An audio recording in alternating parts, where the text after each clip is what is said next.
तो दोस्तों आज हम एक्सप्रेशन करने वाले हैं मास महाराजा रवि तेजा सर की मिस्टर बच्चन मूवी को। तो बने रहे वीडियो के अंत तक। वीडियो शुरू करने से पहले अगर आपने हमारे यूट्यूब चैनल को सब्सक्राइब नहीं किया है तो प्लीज़ लाइक और सब्सक्राइब कर लीजिए। तो मूवी की शुरुआत में हमें जग्गा राव और उसके आदमी को देख पाते हैं जो कि बैंक से पैसे निकालकर अपनी गाड़ी में बैठने के लिए जा रहे होते हैं। तभी वहां पर कुछ गुंडे आते हैं और इन पर हमला करके इनके रुपए छीनने की कोशिश करने लगता है। लेकिन इसी टाइम पर एंट्री होती है हमारे मास महाराजा रवि तेजा सर, जिनका इस मूवी में नाम होता है आनंद बच्चन। वो यहाँ से एक स्कूटर पर बैठकर जा रहे होते हैं। तभी उनकी नज़र गुंडों पर पड़ता है। जैसे ही बच्चन इन गुंडों को देखता है तो अपने स्टाइल और ताकत से इन गुंडों को मारने लगता है। इधर जग्गा राव बच्चन की फाइटिंग और स्टाइल को देखकर सोचता है कि यह लड़का हमारा दामाद होना चाहिए, जो कि काफ़ी बहादुर और स्टाइलिश है। फिर बच्चन उन गुंडों को मारकर उनके पैसे लौटा देता है। तब जग्गा राव बच्चन से कहता है कि तुमने सही समय पर आकर मेरे पैसे को बचा लिया, इसके लिए तुम्हारा बहुत बहुत धन्यवाद। साथ ही जग्गा राव बच्चन से पूछता है कि तुम क्या करते हो और यहाँ पर क्या कर रहे हो। बच्चन कहता है कि फिलहाल मेरे घर वाले मेरे शादी के रिश्ते देख रहे हैं और शादी की बात भी चल रही है। जैसे ही जग्गा राव शादी का बात सुनता है तो वो उससे कहता है कि तुम मेरी बेटी से शादी कर लो और कहता है तुम कल अपने पूरे परिवार के साथ मेरे घर पर शादी की बात करने के लिए आ जाना। अगले दिन बच्चन अपने पूरे परिवार के साथ जग्गा राव के घर पर चले जाता है। वहां पर हम बच्चन की दुल्हन को देखते हैं जो कि बहुत ही मोटी होती है। वो उन सभी को चाय पिलाती है। तब बच्चन की बहन स्टील का गिलास देखकर गुस्से हो जाती है और कहती है कि मैं इस गिलास में चाय नहीं पीती। वहीं दोनों परिवारों के बीच में शादी के बात होने लगती है। बच्चन का परिवार कहता है कि आपका बेटी का जितना ही वजन है उतना ही सोना और पैसे हमें चाहिए, तभी हम शादी करने के लिए हाँ कर सकते हैं। जग्गा राव पहले तो हिचकिचाता है, लेकिन उसके रिश्तेदार के कहने पर वो मान जाता है। फिर वो एक तराजू में एक तरफ अपनी बेटी और दूसरी तरफ सोना और पैसे को तोलता है और वो इतना सोना और पैसा रखता है जितना कि उसकी बेटी का वजन होता है। इसी टाइम कहानी में एक ट्विस्ट आता है। मिस्टर बच्चन सोफे से उठकर कहता है कि ऑफिसर्स जब्त कर लो पूरे सोने और पैसे को। यह देखकर जग्गा राव एकदम से चौंक जाता है और उसकी आंखें खुली की खुली रह जाती है। यहाँ पर हमें पता चलता है कि दरअसल मिस्टर बच्चन एक इनकम टैक्स ऑफिसर होता है जो रेड मार्क के काले धन को निकालने का काम कर रहा होता है और वो सभी ऑफिसर्स को अपनी फैमिली बनाकर जग्गा राव के घर में रेड मारने के लिए आया था। इस रेड के बाद बच्चन सीधा अपने गाँव के लिए निकल जाता है। रास्ते में वो एक नेता से लिफ्ट मांगता है, वही वो नेता उसे लिफ्ट दे देता है और रास्ते में उसे बोलता है कि बेटा तुम क्या करते हो। तो मिस्टर बच्चन बोलता है कि मैं एक इनकम टैक्स ऑफिसर हूँ और मुझे कुछ दिन पहले ही सस्पेंड कर दिया गया है क्योंकि मैंने कुछ दिन पहले ही एक जग्गा राव नाम के आदमी के घर पर रेड मारी थी। उसकी पहुंच काफी ऊपर तक था, इसीलिए उन्होंने मुझे सस्पेंड करा दिया। इसी दौरान मैं कुछ दिनों के लिए अपने गांव रहने के लिए जा रहा हूं। इसके बाद बच्चन सीधा अपने घर पहुंच जाता है, जहां पर हम बच्चन के पिता को देखते हैं जो कि अमिताभ बच्चन के काफी बड़े फैन होता है। वो बच्चन को घर में घुसने से पहले उसका टेस्ट लेता है और बच्चन से बोलता है कि अमिताभ बच्चन के 2-3 डायलॉग सुनाओ। अब यहाँ पर हमें काफ़ी इंटरेस्टिंग एंजॉयमेंट देखने को मिलता है। वहीं दूसरे सीन में हम इस मूवी की हीरोइन को देखते हैं जिसका नाम होता है जिक्की।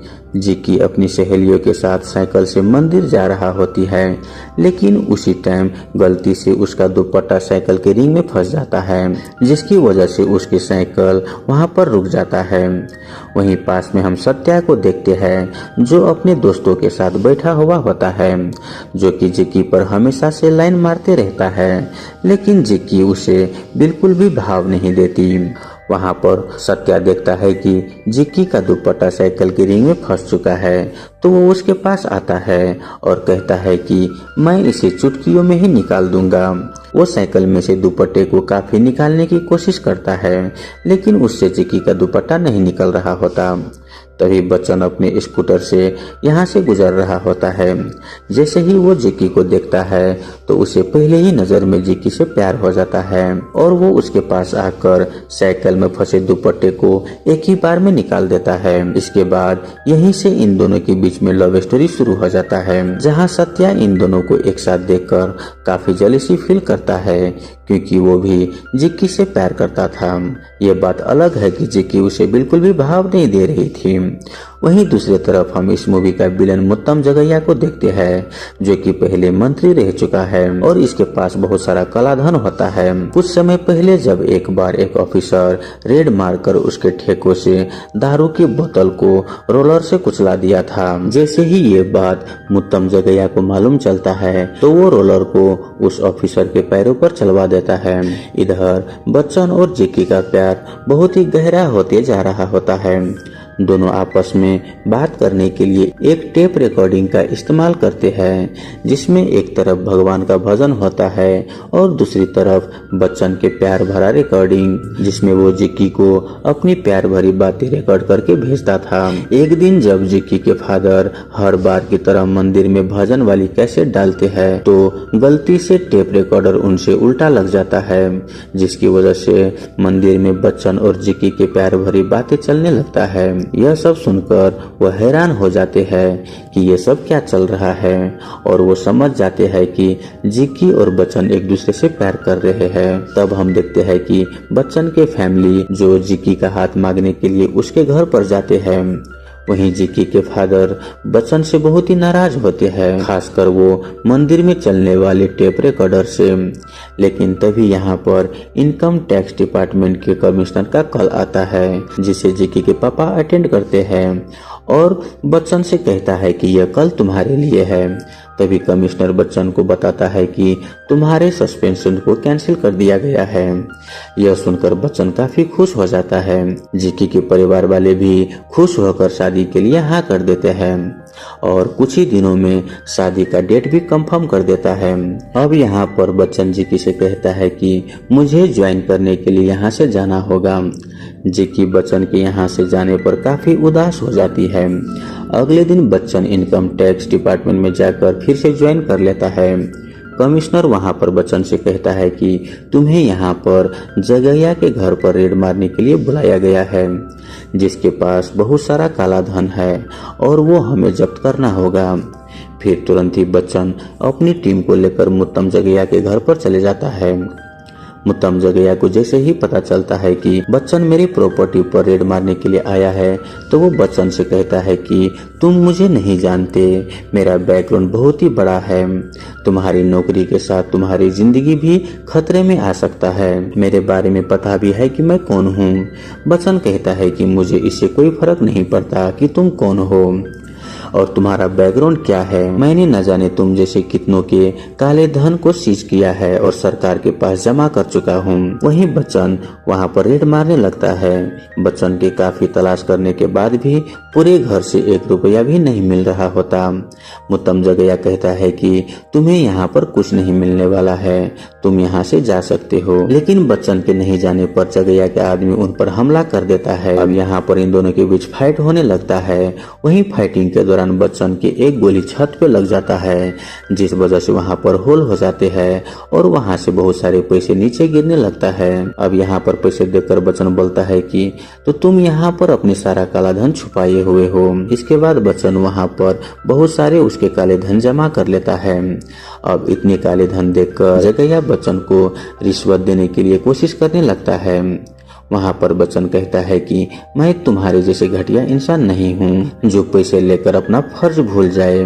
जगैया और सभी ऑफिसर्स को रिश्वत देने की कोशिश करने लगता है। वहाँ पर वो ऑफिसर से बोलने लगता है कि तुम्हें जितना पैसा चाहिए तुम्हें मिल जाएगा, बस तुम यहाँ से चले जाओ। इतना बोलकर जगैया वहाँ से दूर चले जाता है। वहाँ पर ऑफिसर्स कहते हैं कि इतना पैसा हमें कभी नहीं मिला और नौकरी में भी हमें घर परिवार चलाने के लायक ही मिलता है, इसीलिए इस ऑफर को हाथ से जाना नहीं देना चाहिए। सभी मिलकर बच्चन से कहता है कि सर आप भी रिश्वत ले लीजिए। आखिर हमको इतनों सालों में नौकरी से मिला ही क्या है। तब बच्चन कहता है कि ठीक है, ले लेते हैं। अब जाओ और पूरे घर में कोने कोने से हीरे जवाहरात सोना चांदी सब कुछ लेकर आओ। छत बिस्तर तुम्हें जहाँ पर भी पैसे मिले सबको उठाकर यहाँ पर लाओ। हम इन सारे पैसे को सरकार को दिए बिना ही सारा पैसा आपस में बांट लेंगे। यह सब जो बच्चन बोल रहे होते हैं दरअसल में वो ऑफिसर से काम निकलवाने के लिए बोल रहे होते हैं, क्योंकि बच्चन एक ईमानदार ऑफिसर होता है। अब सब ऑफिसर सारा छुपा हुआ पैसा और सोना निकालने लगते हैं। सारा काला धन को इकट्ठा करने में इन्हें रात वहीं पर हो जाता है और उनको वहीं पर सोना पड़ता है। तभी रात में मुतैया के आदमी चोर बनकर वहां पर आ जाते हैं ताकि सारा पैसा और सोना यहाँ से ले जा सके। लेकिन बच्चन का नींद खुल जाता है और वो उन्हें देख लेता है। फिर बच्चन सभी को मारता है और सभी को एक कमरे में बंद कर देता है। जब सभी ऑफिसर्स उठते हैं तब पैसे को न देखकर बच्चन से कहता है कि सर, आपने हमारे साथ धोखा किया है। तभी जगैया अपने बहुत सारे आदमियों को लेकर वहां पर पहुंच जाता है, जिसके बाद बच्चन और उनके बीच काफी खतरनाक फाइट होने लगता है। दूसरी तरफ हम देखते हैं कि जिक्की करवा चौथ पूरा करने के लिए बच्चन के पास आ जाती है और बहुत दिनों के बाद बच्चन से मिलकर काफी खुश हो जाती है और वो उसे गले लगती है। वहीं यहाँ पर जगैया इनको देख लेता है और उससे पता चल जाता है कि इन दोनों का शादी होने वाला है। इसीलिए वो अपने गुंडों को सुबह होने पर बच्चन के घर पर भेज देता है ताकि उनको नुकसान पहुंचाकर बच्चन को यहाँ से किसी भी तरह से भगाया जाए। लेकिन बच्चन को ये बात मालूम चल जाता है और वो एक फोन करता है। जैसे ही जगैया के आदमी वहाँ पर पहुँचते हैं तभी वहाँ पर वो देखते हैं कि बहुत सारे सोल्डर वहाँ पर पहुँच चुका है और उसके परिवार को जगैया के गुंडों से बचा लेता है। इधर जगैया रेड को रुकवाने के लिए MP PM सबके पास जाता है, लेकिन कुछ फायदा नहीं होता। अब बच्चन सभी पैसों और गहने को लोड करवा कर एक ट्रक में से वहां से जाने लगता है तो जगैया अपने आदमियों को रास्ते में भेज देता है। लेकिन जैसे ही वो लोग ट्रक घेर कर उसे खोलता है तब वो देखता है कि उसमें कुछ भी नहीं होता। अब यहाँ पर हमें मालूम चलता है कि बच्चन को पहले से ही मालूम होता है कि जगैया कुछ न कुछ ऐसा जरूर करेंगे, इसलिए उसने सारे पैसे और गहने को पहले ही ट्रांसफर करवा दिया। अब यहाँ पर बच्चन जगैया के सारे आदमियों को मार देता है और यह मिशन पूरा होने के बाद बच्चन अपने गांव चले जाता है, जहां पर वो जिक्की से मिलता है। वहीं जिक्की भी उसे देखकर काफी खुश हो जाती है और कुछ ही दिनों के बाद ये दोनों शादी कर लेते हैं और इसी के साथ ये मूवी का हैप्पी एंडिंग हो जाता है। तो दोस्तों, आई होप आपको ये मूवी एक्सप्रेशन वाला वीडियो अच्छा लगा हुआ हो। अगर आपको वीडियो अच्छा लगे तो वीडियो को लाइक करके हमारे यूट्यूब चैनल को सब्सक्राइब जरूर कर लीजिए। धन्यवाद।